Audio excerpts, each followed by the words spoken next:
They should have been celebrating her birthday today. Instead, Jo Cox's husband Brendan, her children Coolin and Layla, made the short journey down the Thames to join a packed Trafalgar Square crowd, honouring the MP, the wife, the mother they lost last week. Thank you for coming together today to honour the memory of Jo. Not just here in London, in Batley, but around the world. Thank you also for the love that you've all poured on our family since our world collapsed on Thursday. What a contrast, he said, with what happened in Bristol. It was an act of terror designed to advance an agenda of hatred towards others. What a beautiful irony it is that an act designed to advance hatred has instead generated such an outpouring of love. There was a minute's silence to remember Jo Cox on her 42nd birthday.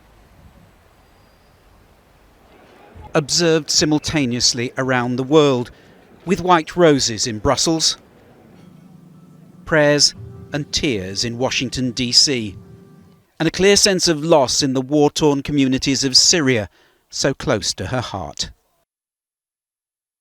In Jo Cox's West Yorkshire constituency, they heard her sister appeal for her causes to live on. My sister would want her murder to mobilise people, to get on with things, to try to make a positive difference in whatever way we can, to come together and unite against hate and division.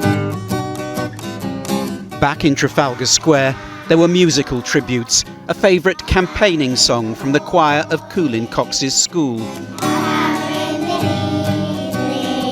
Jo Cox had all the patience in the world for people who needed help. And a message from Bono, who'd campaigned against poverty with the MP. And we cannot reach any higher if we can't deal with ordinary love. Malala Yousufzai acknowledged another of Jo Cox's causes, the education of girls worldwide. But she showed us all that you can be small and still be a giant. And that was Jo was, a giant.